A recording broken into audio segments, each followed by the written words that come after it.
Are you ready to see and learn more about sea urchins fertilization?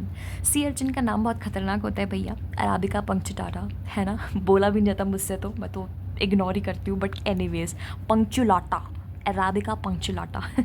Okay, sea urchin के अंदर क्या होता है, देखो मैंने पहले बता दिया था लास्ट क्लास के अंदर कि विटिलाइन एनवेलप होता है और ह्यूमस में सोना पेल्यूसिडा होता है। इसमें एक्सटर्नल फर्टिलाइजेशन देखा जाता है, ठीक है, वाटर के अंदर देखा जाता है। अब वाटर के अंदर देखा जा रहा है, ठीक है, तो सीधी सी बात है कि चीज़ें बहुत ज़्यादा दूर है, तो उनको हमें पास लेके आना होगा, स्पर्म को और एग को पास लेके आना होगा। तो स्पर्म का अट्रैक्शन होता है by the process of chemotaxis.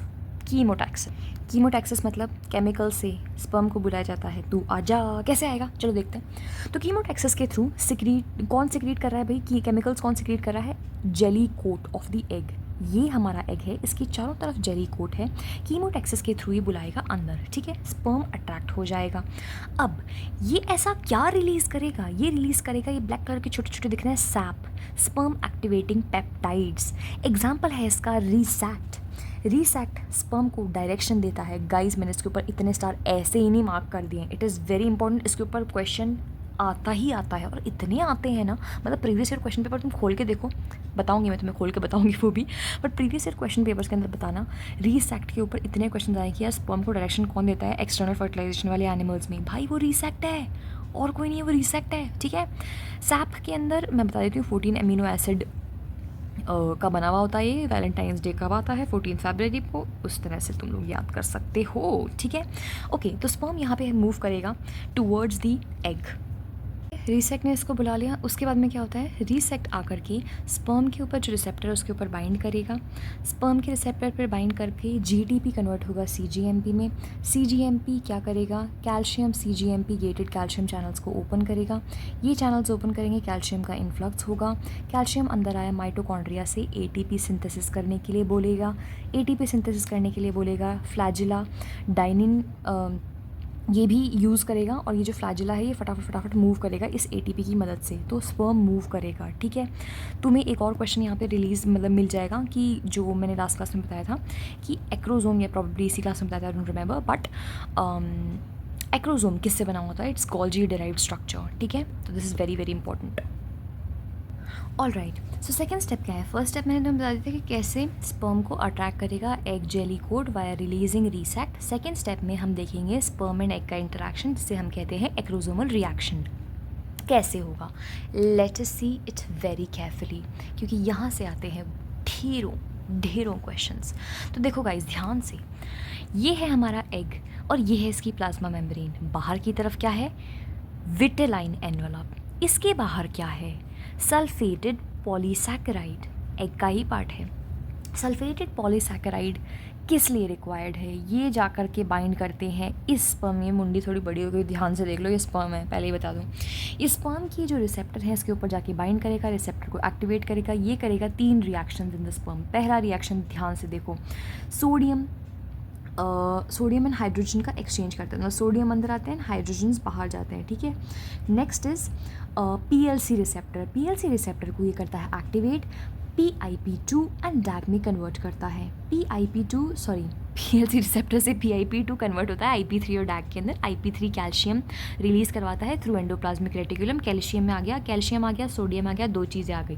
भैया हमें थोड़ा सा और कैल्शियम दे दो, मिलेगा, क्यों नहीं मिलेगा? IP3 गेटेड चैनल है ना कैल्शियम के, तो वो क्या करेंगे, वो यहाँ पे वाटर के से निकाल करके कैल्शियम्स अंदर लेकर के आ जाएंगे, किसके अंदर? स्पर्म के अंदर, ठीक है। तो ये कैल्शियम बहुत सारा हो गया है, भर भर के हमने कैल्शियम लेकर के आ गए। अब यहाँ पे ध्यान से देखो, यहाँ से क्वेश्चन आता है, सल्फेटेड पॉलीसैकेराइड अगर हमने इसको म्यूटेट कर दिया या फिर रिमूव कर दिया तो क्या होने वाला है? गाइस फर्टिलाइजेशन उनमें प्रॉब्लम होने वाली है, ठीक है।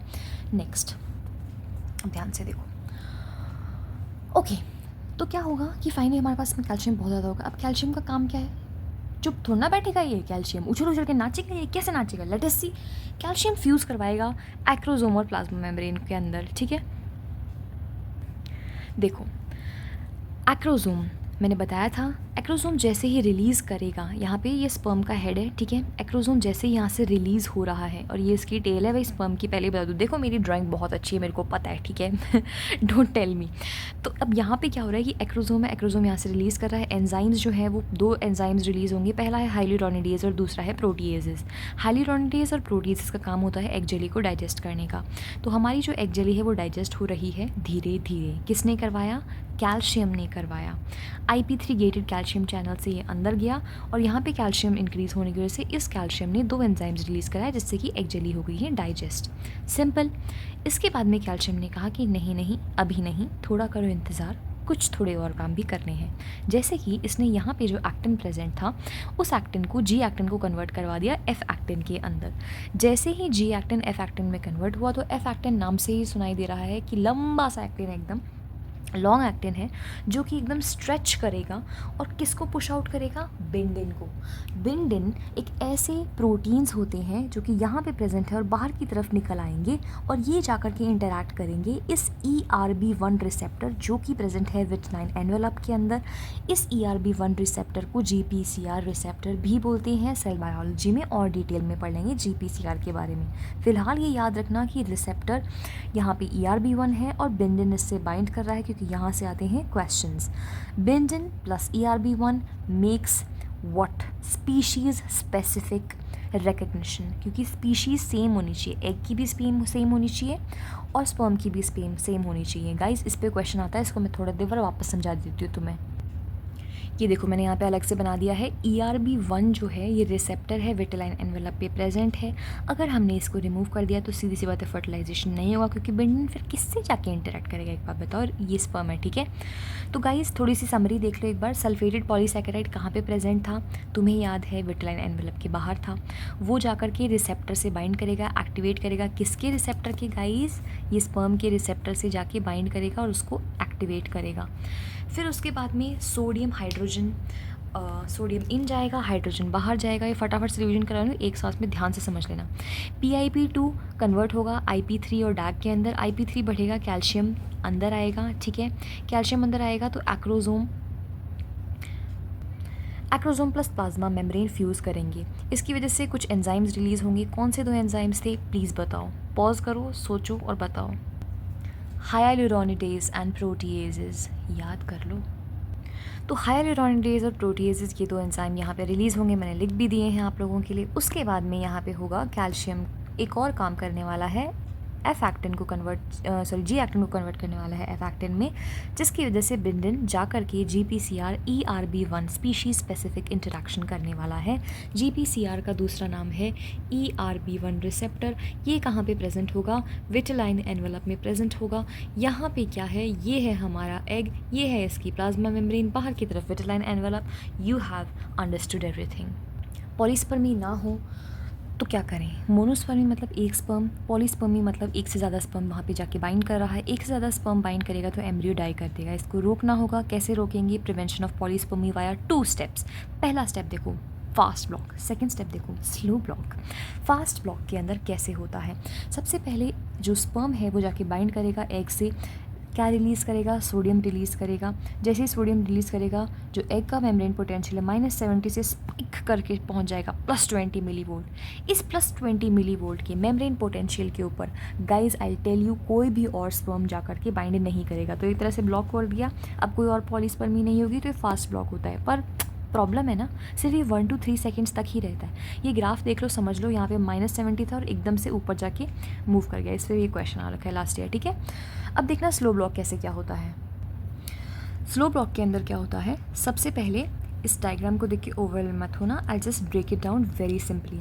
This over here my friends is egg, over here is sperm release करेगा कुछ केमिकल्स। वो केमिकल्स टायरोसिन काइनेज को होंगे जो कि PLC को एक्टिवेट करेंगे। IP3 रिलीज होगा। IP3 खुदा गवाह है कि जब भी IP3 आया है तो कैल्शियम रिलीज हुआ है ना, ठीक है। तो गाइस इसके बाद में क्या होने वाला है? कि यहाँ पे जो हमारा ERB1 रिसेप्टर था उससे बाइंड करने वाला था बिंडिन, ठीक है। ERB1 रिसेप्टर से बाइंड करने वाला था बिंडिन। ERB1 जा करके टायरोसिन काइनेज को एक्टिवेट करेगा, PLC को एक्टिवेट करेगा, IP3 बनेगा, कैल्शियम रिलीज़ होगा। कैल्शियम ही चाहिए at the end of the day. Calcium endoplasmic reticulum से रिलीज़ होगा और ये जा करके बाहर की तरफ एग के बहुत छोटे छोटे छोटे बहुत सारे कॉर्टिकल ग्रैन्यूल्स होते हैं हर तरफ एग के अंदर, ठीक है। इन कॉर्टिकल ग्रैन्यूल्स में बहुत सारे एंजाइम्स प्रेजेंट होते हैं। इन एंजाइम से रिलीज़ करने वाला है ये एक ऐसा एंजाइम जिसका नाम है सेरीन प्रोटीएसेस। सो सेरीन प्रोटीएसेस का काम क्या होता है, ये कट कर देता है प्लाज्मा मेम्ब्रेन और विटिलाइन एनवेलप के बीच में प्रेजेंट प्रोटीन को कट कर देता है। दूसरा काम सेरीन प्रोटीएसेस क्या करता है, ये कट कर देता है ERB1 रिसेप्टर को।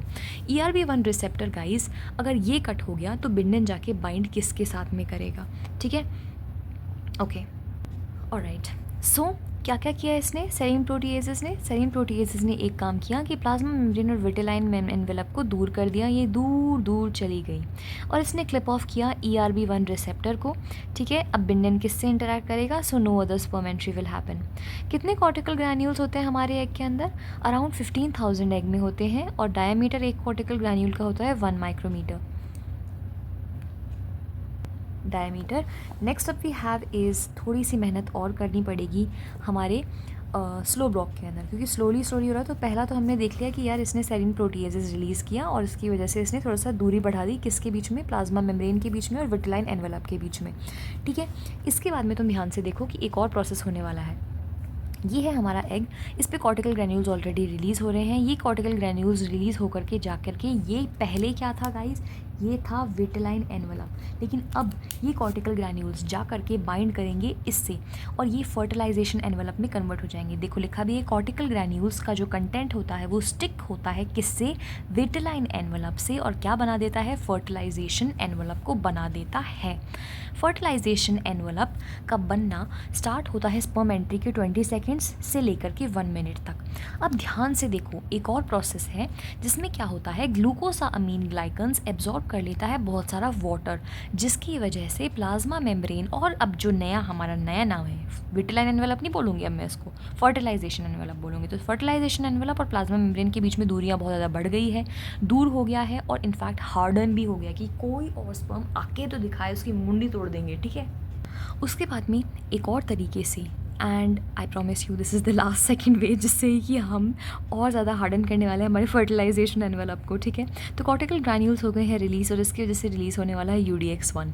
UDX1 का क्या काम होता है, ये सिंथेसाइज करता है हाइड्रोजन पेरोक्साइड को, ठीक है। हाइड्रोजन पेरोक्साइड कौन यूज़ करेगा, ओवा पेरोक्साइडेज एंजाइम और ट्रांसग्लूटामिनेज एंजाइम, इन दोनों को हाइड्रोजन पेरोक्साइड ये दोनों हाइड्रोजन पेरोक्साइड को ब्रेक करेंगे। इसकी वजह से फर्टिलाइजेशन एनवेलप और ज़्यादा हार्डन हो जाएगा। अब हार्डन हो गया, इतना मोटा हो गया, तो यहाँ से अगर कोई स्पर्म आएगा तो उसकी मुंडी टूट नहीं जाएगी, घुस जाएगा क्या अंदर, नहीं घुस पाएगा। तो हमारा जो काम था पॉलीस्पर्मी को ब्लॉक करने का, वो क्या हम सक्सेसफुल हो गए हैं, बिल्कुल हो गए हैं। थोड़ा सा एक और देख लो, मैंने कहा था लास्ट सेकेंड है तो एक और सुन लो ध्यान से, फिर रिविजन पूरा करवा दूंगी, इसमें कोई दिक्कत वाली बात नहीं है, ठीक है। कॉर्टिकल ग्रैन्यूल जो होते हैं वो रिलीज़ करने वाले हैं एक और चीज़ जिसे हम कहते हैं हाइलिन, ठीक है। हाइलिन रिलीज़ करेंगे और जिसकी वजह से क्या होगा, एग को एक सपोर्ट मिलेगा, एक कोट की जैसे। हाइलिन जैसे तुम समझ लो कि तुम्हारे घर के अंदर एक अलमीरा है और वो तुम्हारी पर्सनल अलमीरा है, उसके अंदर ना हाइलिन तुम्हारा फेवरेट कोट है, ठीक है। हाइलिन ब्रांड का कोट है, ठीक है। कौन रिलीज़ कर रहा है, कॉर्टिकल ग्रैन्यूल्स। कॉर्टिकल ग्रैन्यूल्स में समझ लो कि एक तरह के ऐसे सोल्जर्स हैं जो कि तुम्हारे लिए हाइलिन लेकर के आ रहे हैं, ठीक है, हाइलिन कोट, क्योंकि कॉर्टिकल ग्रैन्यूल्स का काम ही ये होता है ना कि बार बार प्रोटेक्ट करना है एग को, तो एक तरह से सोल्जर्स हैं। अब फटाफट से रिविजन करेंगे, देखो ध्यान से। ओके, एग जेली थी, एग जेली ने रीसैक्ट रिलीज़ किया, अट्रैक्ट किया स्पर्म को, स्पर्म के अंदर CGMP कन्वर्ट हुआ, GMP कन्वर्ट हुआ CGMP के अंदर, कैल्शियम इंक्रीज़ हुआ, ATP बना, ATP से डाइनिन इंक्रीज़ हुआ, फ्लैजिला फटाफट मूव करके स्पर्म आ गया एग के पास में। नेक्स्ट है फ्यूकोसल्फेट, किसके अंदर थे, तुम ध्यान से याद करो कि विटिलाइन एनवेलप के बाहर मैंने बताया था सल्फेटेड प्रोटीन्स वही हैं। इसकी वजह से 3 रिएक्शंस होते हैं, एक ये जाकर के रिसेप्टर पर बाइंड करते हैं, किसके रिसेप्टर पर बाइंड करते हैं, स्पर्म के रिसेप्टर पर बाइंड करते हैं। क्या 3 रिएक्शन कहाँ होते हैं भाई, स्पर्म में होंगे। पहला है सोडियम अंदर आता है, हाइड्रोजन बाहर जाता है। दूसरा है कैल्शियम अंदर आता है, IP3 की एंट्री होती है। कैल्शियम के अंदर आने की वजह से एक्रोसोमल रिएक्शंस स्टार्ट होते हैं। एक्रोसोमल रिएक्शन स्टार्ट होते हैं तो 2 एंजाइम रिलीज होते हैं। कौन से 2 एंजाइम्स थे बताओ, याद करो, बताओ, अभी अभी बताए थे थोड़ी देर पहले। क्या है हाइलेरोनिडेज, क्या है प्रोटीएज। याद रखो, बार बार क्यों बोल रही हूँ, क्योंकि एग्जाम में आता है भाई। तो 2 एंजाइम्स इसने रिलीज़ करे, इसके बाद में जी एक्टिन कन्वर्ट हो गया एफ्रैक्टिन में लंबा सा, जिससे कि बिंडिन हुआ, बिंडिन से ERB1 ने बाइंड किया स्पीशी स्पेसिफिक मैनर के अंदर।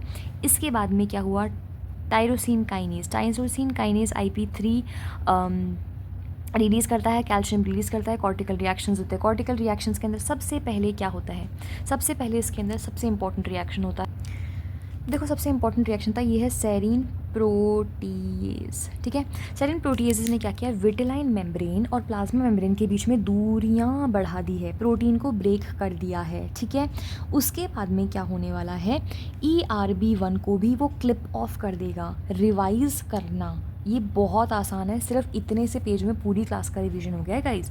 नेक्स्ट है ग्लूकोसामीन ग्लाइकन्स ने वाटर को रीएब्जॉर्ब किया और हार्डन किया। नंबर 3 के अंदर आता है, जो भी इसके अंदर कॉर्टिकल ग्रैन्यूल्स का कंटेंट था, ठीक है, कॉर्टिकल ग्रैन्यूल्स का कंटेंट आकर के बाहर क्या करता है, बाइंड करता है किसके साथ, विटेलाइन मेम्ब्रेन के साथ, क्या बनाता है, फर्टिलाइजेशन एनवलप।